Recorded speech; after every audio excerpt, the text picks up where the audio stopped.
salario y redistribución del ingreso, y tenemos el tema de la democracia sindical. Sí, quiero insistir en el asunto de que esta contrarreforma laboral no responde a las necesidades del pueblo trabajador. Y quiero volver al punto de cuál es el principal reclamo de millones de trabajadores, donde estén, sea en la economía formal o informal, que es tener un ingreso suficiente para tener una vida digna, tal y como lo establece el artículo 123 en materia de salario. Pero ¿qué es lo que pasa? Un sindicato o un grupo de trabajadores se van a una huelga demandando un salario que sea acorde a las necesidades que tiene la familia en toda la materia de la alimentación, vestido, educación, vivienda, transporte, etcétera.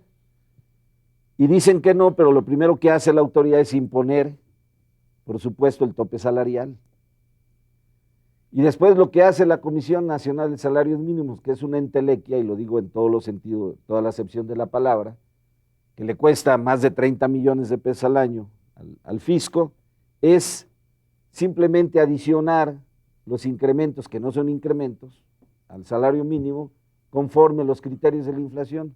Ahí hay una violación en materia constitucional, primero, y una violación en materia de tratados internacionales. Hay un tratado que tiene asignado el Estado mexicano que dice que el criterio de la inflación no es el criterio para fijar los salarios mínimos. Claro que no.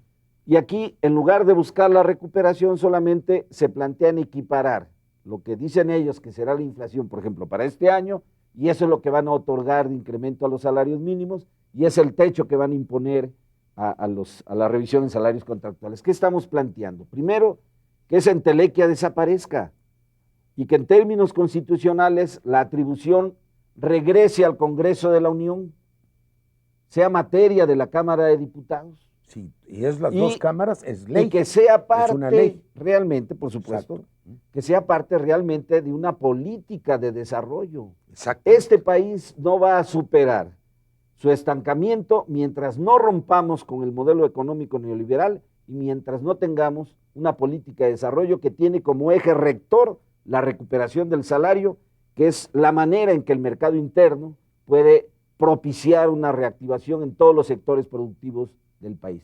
Eso es lo que estamos planteando y por supuesto estamos muy al pendientes, estamos muy alertas de lo que intente el señor Lozano por instrucciones del señor Calderón en esta materia de contrarreforma laboral, porque el asunto lo vamos a debatir y por supuesto vamos a rechazar ese atentado en contra del 123. Pero sindicatos, partidos, ciudadanía, ¿qué hacer? Cuando empezó a caer muy fuertemente el salario en la época última, yo me estuve reuniendo con dirigentes sindicales de todos colores, ¿sí? De todos colores. Y luego ya me pararon porque en reuniones del FAP dije que teníamos que apoyar la huelga, aunque no era terreno nuestro. Y alguno de ellos, no digo el nombre, muy conocido, de la vieja guardia, me dijo, licenciados, que estamos castrados. Nunca lo olvidaré. ¿Qué pasó con el movimiento sindical? Que aún siendo corporativo, pues a mí me emplazaron 67,000 huelgas, nada más cuando era secretario del Trabajo. Hay democracia si no hay representatividad de los sindicatos, de los trabajadores a través de los sindicatos. No es una asignatura fundamental, porque esto no se puede hacer por arte de magia. Necesita que los trabajadores estén representados, que haya autenticidad en su representación. O son los partidos, o son los diputados, son los senadores, o son los ciudadanos. No es la tarea central de los sindicatos, Arturo. Sin duda, si no hay democracia sindical, ni hay interlocutores en consecuencia válidos, representativos, no hay la posibilidad de tener una concertación, un diálogo productivo incluso. Hay experiencias valiosísimas ahorita en otros países, por rama de industria, a través de convenios colectivos de largo alcance, discutiendo el tema de la productividad, que yo creo que es una agenda importantísima para el país también, la modernización de muchos aspectos de los procesos de trabajo, pero que se tienen que dar en un entorno de discusión y de reflexión colectiva, no a nivel individual. Ese me parece a mí que es el gran tema y por esa razón el voto secreto, la transparencia, la ampliar la capacidad de los sindicatos para representar, tener contratos colectivos de veras, la llave para poder entrar a ese mundo es tener sindicatos de a de veras. Hoy, más del 90% de los sindicatos en este país son sindicatos controlados y corruptos. Ese tema no lo toca la propuesta Lozano. Es una pena porque era un momento muy oportuno para que se afrontaran temas que la generalidad del país sabe y ha urgido a que se toquen. La decencia en el mundo del trabajo. ¿Cómo podemos resolver los problemas de Pemex si no le entramos al sindicato de Pemex? Claro, si no nos critican y ¿Sí? dicen que queremos que las cosas sigan como están, Sí, nosotros también queremos una reforma, el pero para gobierno otro se ha lado. sometido a la lógica de estos individuos de la corrupción sindical. Le han tenido un miedo espantoso. Por Yo siempre Pemex pensaba, Gate. no, y yo diría que hay una especie como de incluso pleitesía que tiene curiosamente este tipo de gobiernos de derecha frente a los líderes corruptos. Claro. Y era el momento oportuno para que Y viceversa, el gobierno, digamos, de Calderón hubiera planteado una reforma laboral de largo alcance. El conjunto de los sindicatos tradicionales además están muy débiles, no hubiera existido resistencia, hubiera sido bien visto incluso hasta por buena parte del sector productivo, porque obviamente también requieren de seguridad jurídica y pretenden transitar hacia un sistema moderno de diálogo productivo. Pero no se le entró por ahí, se le tuvo miedo y entonces le entra a estas trampitas como la que vamos a vivir, de ponerle las listas negras y que no haya emplazamientos de huelga y las porque no hay respeto al trabajador ni a su organización. En Europa, tú que has estudiado mucho derecho comparado, ahora, por ejemplo, la campaña del Partido Socialista en Francia hablaba de profundizar la democracia parlamentaria, profundizar la democracia territorial, que es la vida en las comunidades democráticas, la democracia social, que es el diálogo entre los factores de la producción, y el diálogo ciudadano. Es decir, ¿no crees que esa es la concepción moderna de la democracia y que el diálogo social es fundamental y que sin sindicatos dignos de tal nombre, esto no existe? Acuérdate, Porfirio, que hace algunos años que la situación económica europea, sobre todo España, Italia, etcétera, era bastante negativa. Después de la Segunda Guerra Mundial hubo una etapa de esplendor y después vino una etapa de crisis. Hubo una necesidad de resolver el problema de la falta de poder adquisitivo de los salarios, pero al mismo tiempo los trabajadores no podían pretender incrementos salariales desbordados para compensar la pérdida. Entonces apareció la figura de la concertación social. Claro. La concertación social fue un acuerdo entre partes, sin la intervención del Estado, que les permitía determinar, ok, en este momento, ¿qué nos hace falta? ¿Empleo, salario? ¿O vamos a buscar la manera de hacer compatible una cosa con la otra? Bueno, vamos a aguantar un poco en salario. Pero en un programa de largo plazo. Con tal de mantener el empleo y que la gente siga trabajando y teniendo el ingreso razonable. Entonces, ese modelo fue muy bueno, fue muy positivo, tuvo un resultado estupendo y Europa progresó desde el punto de vista social de manera notable a través de ese mecanismo. Sí, con una aclaración ya que metí el tema de Europa y cuando Felipe González se acordaba todavía de que fue abogado laborista, me decía que antes de entrar a la Unión Europea, la diferencia salarial entre España y la Unión Europea era de 5-1, y yo le decía, bueno, era igual cuando yo era secretario del Trabajo, y ahora es 5-4, y acá es 12-1 con Estados Unidos. Eso es lo que ha cambiado en cada país, porque es evidente que la apertura de fronteras en Europa, la gente se fue haciendo conforme aumentaron los salarios. Eso de modo gradual, pero el gran proyecto con Europa del Este, para que no se les vengan en masa, es elevar los salarios del otro lado de Europa del Este. La política salarial es eje de la política de cohesión social en Europa, que esto sería la solución contra el principal problema de este país, que es la desigualdad. ¿No lo ves así? Por supuesto. Estaba recordando yo algunos datos en relación a la población económicamente activa, ocupada.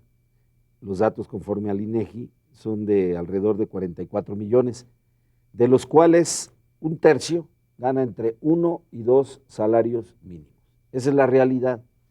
Entonces, con una fuerza de trabajo en esas condiciones, todavía el horror de lo que pretende la contrarreforma laboral es acrecentar los niveles de sobreexplotación. Y en esta parte que hace a la democracia, a la libertad y a la autonomía sindical, quiero señalar lo siguiente. Creo que el esfuerzo debe ser un esfuerzo de todos, y estoy hablando en mi carácter de diputado federal, pero fundamentalmente de los trabajadores. Son quienes tienen que ejercer ese derecho El asunto aquí está que cuando lo ejercen, al primero que enfrentan a veces no es tanto al patrón, sino a la autoridad. Tengo en mente el caso muy reciente de un sindicato de trabajadores al servicio de los poderes del Estado en Querétaro, que conquistan su democracia, logran finalmente elegir a su dirección por voto universal, secreto y directo, que es una norma es la autoridad del trabajo, de democracia, y entra la autoridad laboral, entran los poderes de gobierno, los frenan y ahora contra ellos hay amenaza de cárcel por haberse atrevido a ejercer un derecho constitucional. En esas condiciones están pretendiendo una contrarreforma a la Ley Federal del Trabajo y repito, estamos muy alertas y va a haber una respuesta digna del tamaño del horror que quieran imponer. Porque el país no va a superar el estancamiento, el país no va a crecer realmente y que haya desarrollo social en tanto nos sigamos moviendo dentro de ese engendro que es el modelo económico neoliberal. Hay que romper con él, por supuesto. Este es el problema. Hay que romper con él. ¿Y qué hacer? Yo creo que lo primero es tener la capacidad para identificar dentro de la larga lista que está presentando la Secretaría del Trabajo cuáles son los temas de fondo. Porque nos están metiendo gato por liebre. Confundiendo Meten como en todo. cositas, vamos a hablar de las clausuras de los negocios, vamos a hablar algo de outsourcing, vamos a hablar algo incluso de menores. ¿Qué es outsourcing? Digo, el tema de la subcontratación o la contratación descentralizada. El cuijismo. El cuijismo. Los terceros. Sí, los terceros. Y están tratando de meter temas que son importantes, por ejemplo, el de menores, pero que en el sector formal, pues obviamente no es un problema central, se da más en el sector informal, Claro. en el campo, pero finalmente este enredo busca un conjunto de objetivos fundamentales que responden a las necesidades del sector empresarial, y básicamente a los abogados empresariales que han sido los verdaderos autores de esta reforma. Camuflaje. Porque nadie sabe, cuando uno se pregunta, bueno, ¿y quiénes fueron los que trabajaron en la Secretaría del Trabajo el proyecto? No hay nada. ¿Por qué se resisten a la discusión? ¿Por qué no involucraron a la academia? ¿Por qué tanto secreto? ¿Por qué no hablar de una iniciativa y hablar de un impulso? ¿Por qué contactos con algunos diputados? ¿Por qué cooptar a algunos líderes de la CTM? ¿Por qué la resistencia de algunos priistas? Y eso hay que reconocerlo. Ese es un tema. Hay resistencia de priistas, incluso algunos panistas dicen, pues si tenemos la oportunidad de hacer una verdadera reforma en el mundo del trabajo, que es finalmente el mundo de la mayor parte de la población, si tú quieres una reforma posible, sí, no una reforma gigantesca, pero sí que vaya en la dirección correcta. Más decencia, más autenticidad, mejor justicia. Aplicar la más ley actual y hacer reformas en el buen sentido. Pero no ir para atrás. Tú que has estado en esto de los proyectos de los partidos, la intervención de Arturo subraya el que no las traen todas consigo, que muchos diputados del PRI podían no estar de acuerdo, que incluso hay sectores del panismo que apoyaron aquel proyecto, que ven esto como atrasista. ¿Tú crees que puedan tener mayoría para hacer una reforma de este tipo? Bueno, yo no pienso en mayoría porque nunca los he contado, pero sí creo que el problema también tiene que resolverse desde la perspectiva de la libertad sindical. No es posible que sea el Estado el que tenga el monopolio de la concesión de los registros sindicales o de las tomas de nota de las mesas directivas. Mira, en España, que yo he seguido ese modelo cuando hicimos el proyecto para el PAN, en España un sindicato no se registra. Un sindicato deposita sus estatutos. Así es. La autoridad lo que hace es publicar esos estatutos y el que tenga alguna objeción que hacer, que presente una demanda ante un tribunal para que se determine que ese Para eso debe haber un juez del trabajo. no está adecuadamente fundado. Y si esa demanda no se presenta en un término de 15 días, el sindicato no necesita de registros, actúa con entera libertad. Entonces, si le otorgas a los trabajadores la auténtica libertad sindical, se remediarían 50.000 de los errores y defectos que tenemos en nuestro mundo colectivo, porque la verdad de las cosas, la corrupción sindical no es más que un mecanismo para que los sindicatos acepten las fórmulas en que el Estado asume todo el control de la vida sindical. Asume el control a través de los sindicatos, de las federaciones, de las confederaciones y de lo que haga falta, y a través de la representación de ellos en las juntas de conciliación y arbitraje. En fin, lo que hay que hacer es rescatar la libertad sindical, la autonomía sindical, y no hacerla depender de la intervención del Estado. Yo estoy de acuerdo completamente y creo que coincidimos. Cuando empezamos las reformas electorales, que es inconcebible que hayamos hecho 4, ¿sí? y que no se ha avanzado para nada en la democracia sindical, planteamos que el IFE supervisara las elecciones en los sindicatos. Y el nombre que le íbamos a dar en esta última reforma, se echaron para atrás diputados, senadores, era Instituto Nacional de Elecciones y de Participación Ciudadana, con la intención de que también pudiera tener parte en el plebiscito, en el referéndum, etcétera, y sobre todo, que sobre todo ahora con las urnas mecánicas, pudiera a todas las sociedades de alumnos, a todas las universidades y a todos los sindicatos del país a verificar las elecciones, y que se acabe para siempre la potestad del Estado de decir quién es su sindicato y quién no lo es. Yo creo que coincidimos todos que siendo un gran deber ciudadano, siendo una gran responsabilidad parlamentaria, lo esencial, coincido, es que vuelvan a ser el mundo de la representación democrática de los trabajadores. Muchas gracias. Gracias a ti, Porfirio, muchas gracias. A ustedes, por favor.